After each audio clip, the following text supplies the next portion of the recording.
It's been a while since I did a list video, and to break up some of the normal content, I thought it was a good time to do this because we were talking about future projects, like adding an EV to our long-term fleet to experience that. And it got me started, like many things on the internet, of going down a rabbit hole of searches. Jack sent me a BMW iX M60i, and we couldn't believe how much money it lost in just 1 year of being on the market. So I'm like, let's take a look at some of the other electric cars, because we know the electric car market is hurting right now. A lot of first generation products, and the interest rates are really high too. So unless there's a lot of incentives, people have just kind of gone back to hybrids and regular cars. So I made a list of a lot of the common electric cars that are available right now, so we can compare and contrast what they cost new, or what the pricing is new versus used, and then follow up in a year and see what's going on.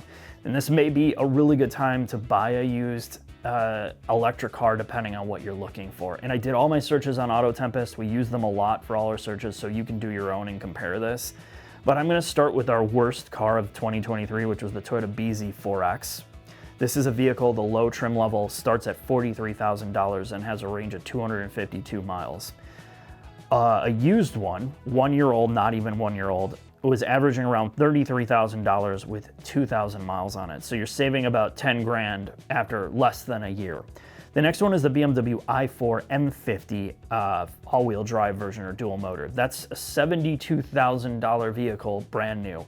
On the used market after a year, you can find them for around $54,000 with 5,000 miles on them. So again, that's roughly a $15,000 savings, and you could probably even get deeper into that. The next one is the BMW iX, which I talked about at the start of this. The M60i starts at $111,000 with 296 miles of range. And we were finding used ones, 1 year old 2023s, certified for $83,000 with around 7,000 miles on it. So you're looking at almost $30,000 off this thing after 1 year, which is absolutely mind-blowing. And keep in mind, I'm not picking the lowest price here. This is like somewhere in the middle of used searches, and I'm not talking about like salvage title, accidents. There's none of those. These are clean cars on paper. So the next one is the Mach E Premium with the extended range battery. That's a $50,000 vehicle with around 310 miles of range. And I looked back at like 2021s because that's where the battery recall was sitting.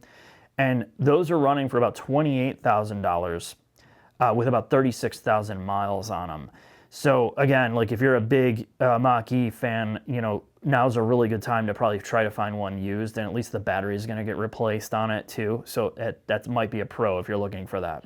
The next one is the Genesis GV60 Advanced with all-wheel drive, and this is a press car we just had again, which I didn't even release a video on it because they advertise a 250 mile range for $62,000. And I barely got 200 miles of range out of it in the winter. So I'm just like, I'm not even doing a video. So 62 grand, 1 year old example is about $50,000 with around 2,000 miles on it. And this car hasn't been out long enough, and you know, you're saving roughly 12,000. I can't imagine what it's going to be in a couple of years. So that may not be the best deal right now, but something to look at. And the kind of the sister car to that is the Hyundai Ioniq 5 SEL all-wheel drive. That is about 260 miles of range. That's a $53,000 ask. The used market around 2022s are about $30,000 with about 15,000 miles. That is a very strong price if you're looking for one of those. And typically their warranties are pretty good too if they fix them. So that might actually be a good deal. The next one is the Kia Soul EV. I wanted to go back to one of their first or kind of second gen products. And this kind of shows you where the EV landscape was back then. So 2019, the Soul only had about 100 miles of range on it. And it was a $36,000 car. And of course, it's another one of those where they say, oh, look, we have an EV, but they didn't sell it everywhere. You can only buy it in certain states. So after about 5-6 years, you can get one for $17,000 with around 24,000 miles on it. Again, that's a car with about 100 miles range, so it's essentially like a golf cart for most people. But again, it'll be interesting once they get closer to the $10,000 price point in a couple of years. The next one is the Lucid Air Touring, and this is a little bit unfair because there's not a lot on the used market, so the prices are relatively high. This is a vehicle that's advertised with 411 miles of range, about $90,000 new. A one-year-old example are going for about $83,000 on average, with about 8,700 miles, so you're not saving a lot of money on the used market on those yet. The next one is a very interesting one, and this is for Tesla fans. The Model 3 Extended with enhanced autopilot, which isn't the full self-driving package. That's a $53,000 vehicle with about 341 miles of range.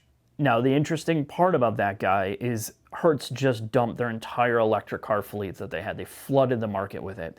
And what it's done is it's absolutely obliterated the used market values of Model 3s. And I'm finding them like all over the place for about $28,000 or less with about 29,000 miles on it on average. And I'm sure you can probably find one lower. So if you're really looking for a cheap Model 3 on the used market, and again, I don't know how the warranty works on that, now's the time to really look at those because you could probably get a great deal on one. The next one is the Nissan Ariya Evolve Plus all-wheel drive. That's a 272-mile range vehicle for about 55 grand. A one-year-old example is going for, on average, about 39,000 with about 2,000 miles on it. So you're saving, again, you're looking at over a $10,000 savings on that if you're really sold on an Ariya for whatever reason. That hasn't taken a big of a hit as I thought, but I think that's another one to look at next year. The next one is an oddball, the Mini Cooper EV. I wanted to see where that was at, but you can't even find them. That was a $36,000 EV with 114 miles of range. On the used market, a couple years old, they're about $21,000 now with about 40,000 miles, so that's definitely not a good deal at all. The next one is the Polestar 2, the dual motor long range version, which started at $51,000 for about 276 miles of range. The used market is pretty crazy on that one. That's $40,000 or less for a one-year-old version with about 21,000 miles on it. So if you're, this is, again, Volvo was funding them, which they just pulled funding, so now it's going to be funded by Geely or Geely. So I'm not quite sure what's going to happen to Polestar as a brand. But again, if you really like the Polestar 2, now it might be a good time looking at it used. The next one is the VW ID.4 Pro all-wheel drive. And this is a vehicle we also did not release videos on. We made them and didn't release them because we hated the car so much. This is a $49,000 car with about 255 miles of range. A 2021 model year, so 2 years old, are going for $30,000 for about 12,000 miles on it. And you can find for a little bit more, a little bit less, depending on which trim you get. But that's, again, you're roughly looking at $20,000 off for a couple-year-old model. With virtually no miles on it. That also might be a very good deal if you're looking for a used electric car. The last one was the Porsche Taycan 4S, which we knew had ridiculously bad resale value, along with the Audi e-tron. Same problem, because they're essentially the same car. A Taycan 4S with no options, brand new, is roughly $113,000 with a 206-mile range, which is pretty accurate. The range is what it says and maybe a little bit more. But a 2-year-old version of that car is worth about $65,000 with, again, if you're looking at like an Audi e-tron or RS e-tron or a Taycan, you might be able to find one of those for an absolute steal, and I'm sure it's one of those you can talk down. They do not hold their value like the 911s and the 718s. So again, these are interesting price points that I saw, and I think the takeaway from it is, I think like an iX after like 2 or 3 years, once it gets down like a $50,000 price point, I think would be an incredible buy. Right now, if you jump on a Model 3, if you're able to find one in like the mid to 20,000 range, I think you'd be really happy with that car, depending on what spec you get. So there are some really good values, and after this year's over, we're going to go back and revisit some of these cars and see if you could really steal some of them. I just have the feeling that if you're having trouble selling the new versions and you're having to discount them, can you imagine what the used car prices are going to be? So be very careful if you're buying a new electric car right now that you're getting it heavily incentivized if you're financing it, or just lease it. Just absolutely lease it so you don't lose your ass as much. But that's it for this video. We'll continue our normal routine.